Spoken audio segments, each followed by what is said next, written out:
So imagine you're walking into a hotel, right? You pay for your room, you sign the little register at the front desk, and you grab your key. Yeah, just a totally normal start to a trip. Exactly. But then you head upstairs, you drop your bags, and you notice this tiny weathered sign on the back of the door. Oh, I know where this is going. Right.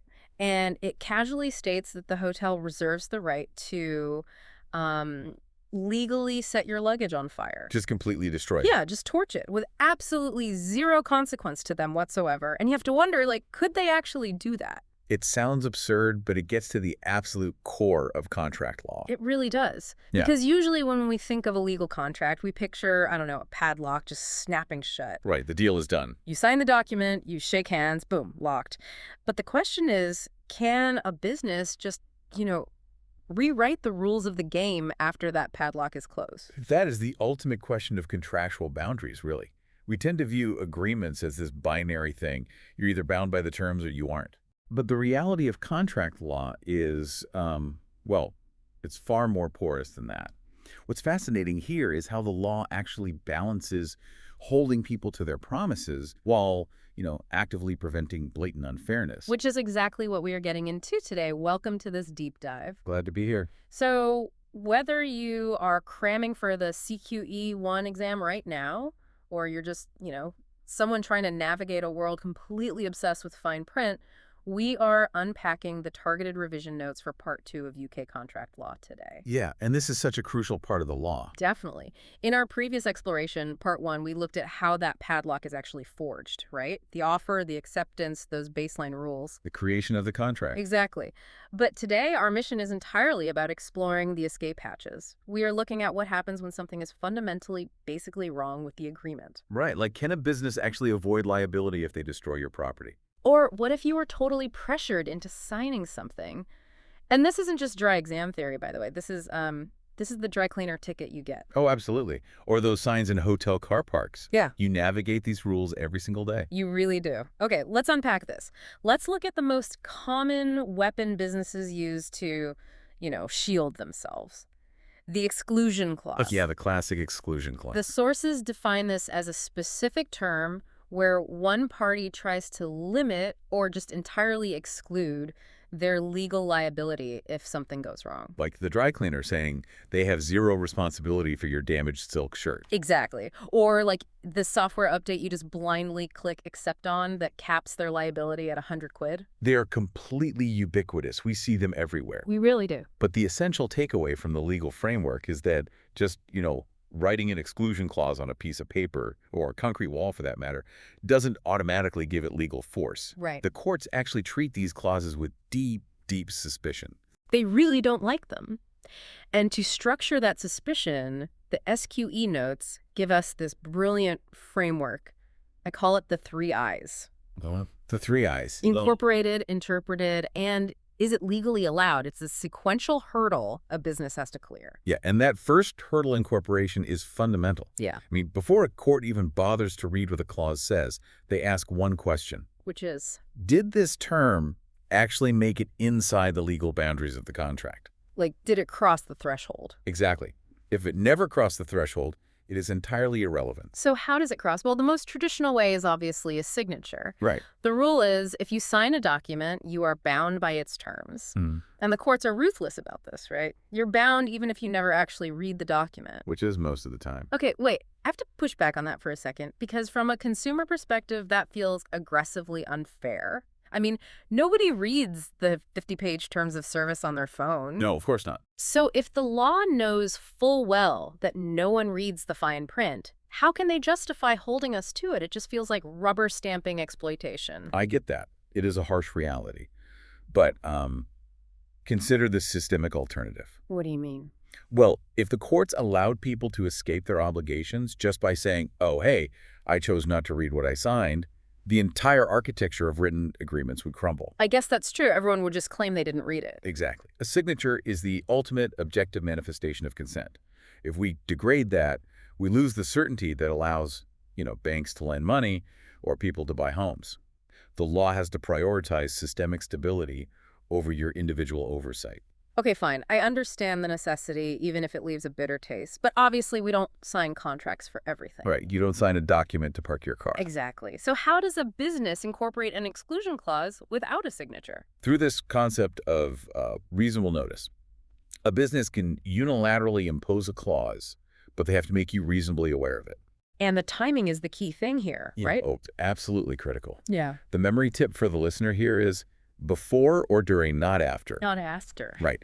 Notice has to be given before or exactly at the time the contract is formed. Which brings us right back to my hotel room example. Yes. The luggage fire. Right. The reason they cannot legally burn your bags based on that sign on the back of the bedroom door is because the timing is totally wrong. Exactly. The contract was formed downstairs at the reception desk. When you handed over your card and they gave you the key, the deal was struck. Precisely. The law views a contract like a snapshot taken at a specific moment in time. Oh, I like that. Once the flash goes off, the terms are locked in. A business cannot just unilaterally slide new conditions under the door after the fact. So that sign in your room, it's legally invisible. Because it failed the timing test for incorporation? Makes sense? But wait, there's a fascinating exception to this timing rule in our sources. Oh, yes. Previous dealings. Right. It has to do with the history between the two parties. Right, because the courts do look at the reality of commercial relationships. So, say you own a bakery. Okay, I'm a baker now. You're a baker. And for 5 or 6 years, you've ordered flour from the same supplier every single week. Lots of flour. Tons of it. You never actually explicitly sign a master contract. But every single invoice they've ever sent you has the exact same exclusion clause printed on the back. Week after week. Exactly. If a dispute finally happens in year 7, a court will likely say, yeah, that clause is incorporated. Because you should know by now. Exactly. Over years of consistent interaction, you built a shared understanding. The law recognizes those commercial rhythms. Okay, so that's the first I incorporated. But just because a clause makes it into the contract, that doesn't mean it operates exactly how the business wants it to, right? Not at all. Because courts know businesses try to sneak in these broad, sweeping protections. So they fight back at the second hurdle, the second I, interpretation. Yes. Courts read these exclusion clauses with a magnifying glass. And frankly, a profound lack of generosity. They are not trying to help the business out. Definitely not. Yeah. They apply this principle called contra pro forentum, which basically means if there is even a tiny sliver of ambiguity in how the clause is written, the court interprets it strictly against the party who drafted it. Who wrote it? They carry the risk. That's the memory tip for you guys listening. Yeah. I always picture this contra pro forentum thing as dealing with a really tricky, cynical genie granting a wish. A genie. I love that. Yeah, right. Like if a massive corporation wishes for legal protection, but they don't draft their wish with razor-sharp precision, the genie just exploits the loophole. Right. It backfires on them. Exactly.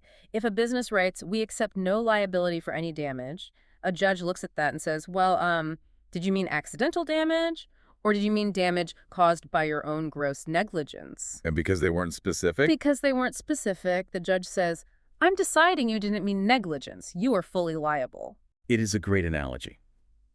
If we connect this to the bigger picture, this principle isn't just about grammar or syntax.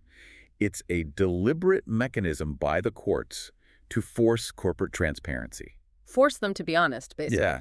By shifting all the risk of vague drafting onto the author, the courts force businesses to use plain, unmistakable language. If you want to strip away my legal rights, you can't hide behind vague, sweeping legal jargon. Right, you have to look me in the eye and say it. Exactly. You have to state your intentions explicitly. Okay, but if I'm a massive corporation, right, I'm just going to hire a team of elite lawyers to draft a clause that survives those first two tests perfectly. Right. Make it bulletproof. Exactly. I'll make sure it's clearly incorporated before the deal is struck, and I'll make sure the language is brutally precise so the tricky genie can't find a loophole. And then you win. Right. At that point, the house always wins. The shield is impenetrable. Well, that is exactly what businesses did for decades, which is why Parliament eventually had to step in. Yeah. And this is our third I. Is it legally allowed?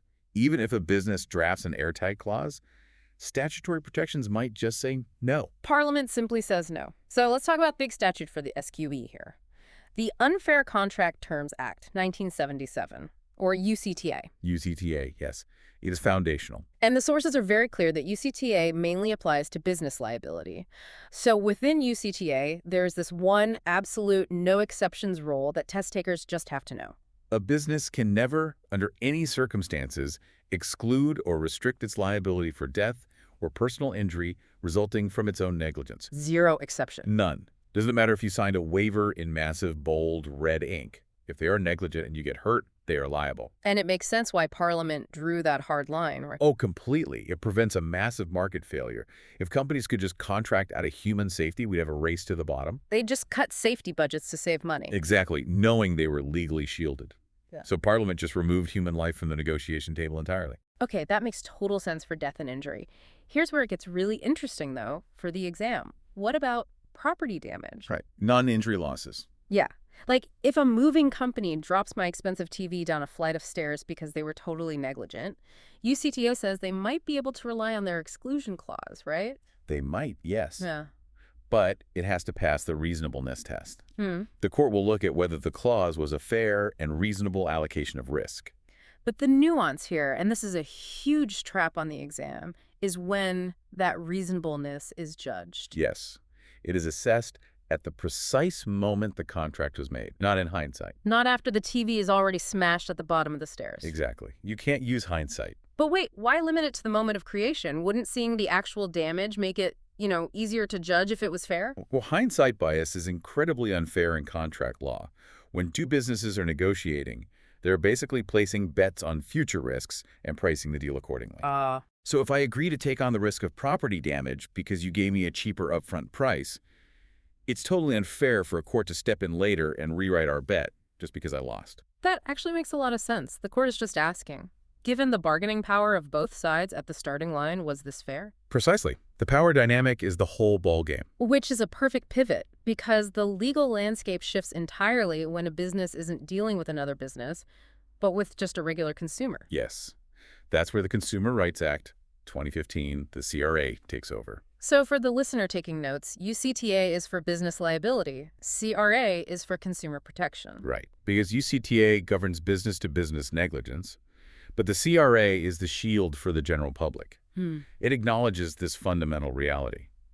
When you buy a train ticket or sign up for, broadband, you aren't negotiating. No, you have literally zero bargaining power against a multinational corporation. You just click accept. Exactly. So under the CRA, if a term creates a significant imbalance in the party's rights to the detriment of the consumer, and it isn't fair or transparent, The court just strikes it down. it's just unenforceable. It's a vital safety net against monopolistic bullying, really. That's awesome. Okay, so we've spent a lot of time on exclusion clauses, which is really about specific terms inside a contract going wrong. Right, a bad sentence in a good contract. Exactly.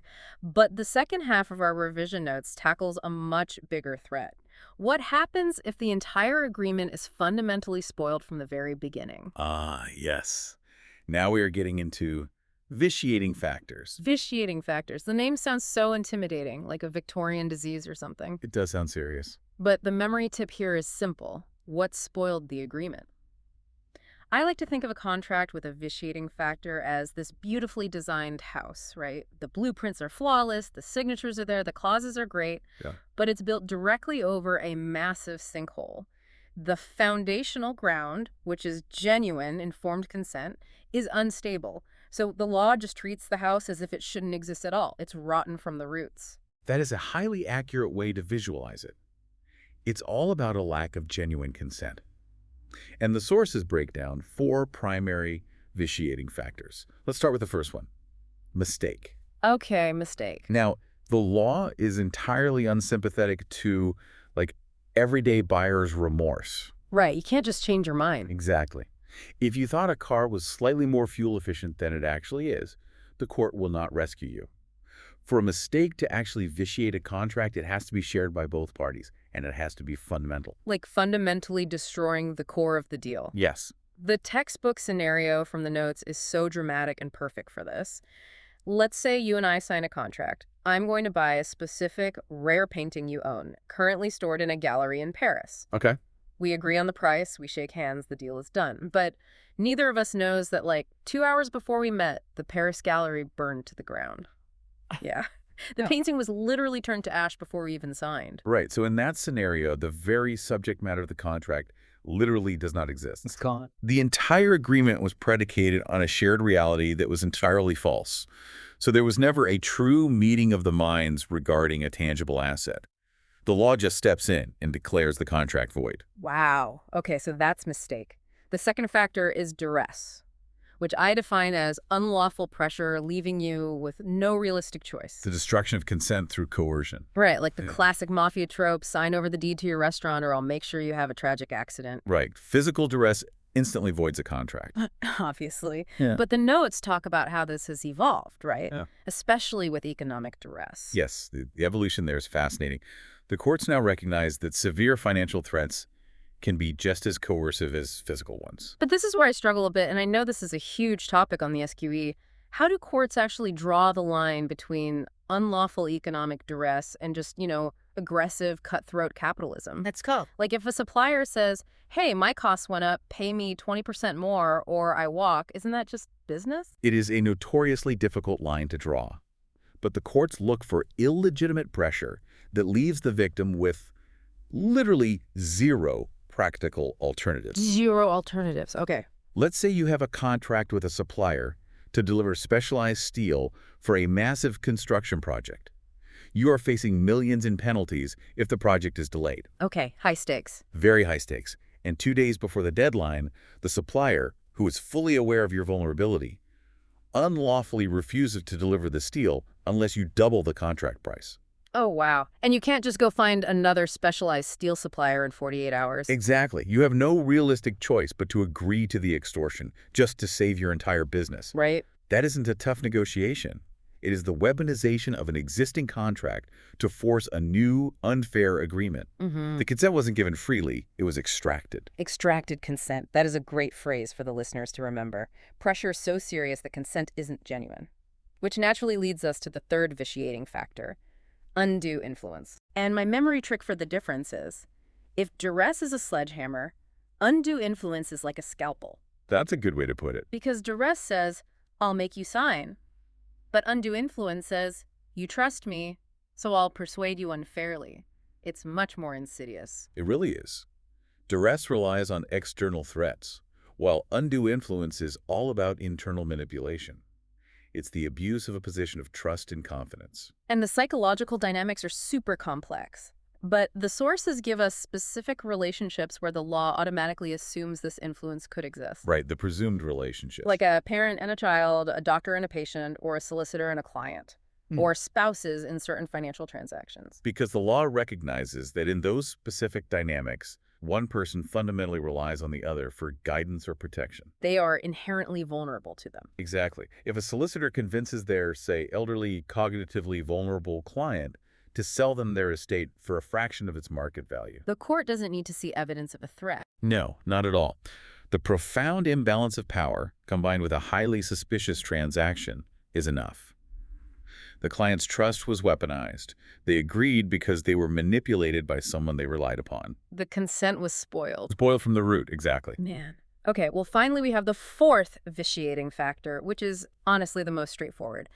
Illegality. Yes, the courts operate with clean hands. Right. The courts simply won't help either party enforce an illegal bargain. So if you hire a getaway driver for a bank robbery and he oversleeps. You cannot sue him for breach of contract. Exactly. You can't take him to small claims court. The legal system just closes its doors and leaves the parties exactly where it found them. Precisely. Okay, so what does this all mean? Let's quickly synthesize this journey we've taken for everyone prepping for the exam. Good idea. We started by realizing that a signature is not an impenetrable fortress. If businesses want to rely on exclusion clauses, they have to navigate the 3 I's. Incorporation, interpretation, and is it legally allowed? Right. Ensuring incorporation through timing or previous dealings. Surviving the tricky genie, the strict interpretation of the contra proferentum principle, and passing the statutory limits. Which is UCTA for businesses and the CRA for consumers. Perfect. And then, beyond specific clauses, we explored the sinkholes, the vitiating factors.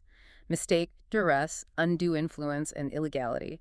Those profound flaws that destroy genuine consent and cause the entire contractual house to collapse. It really does give you a completely different perspective on the invisible legal structures we walk through every day, doesn't it? It totally does. But looking ahead, our sources tease one final massive piece to this puzzle of spoiled consent.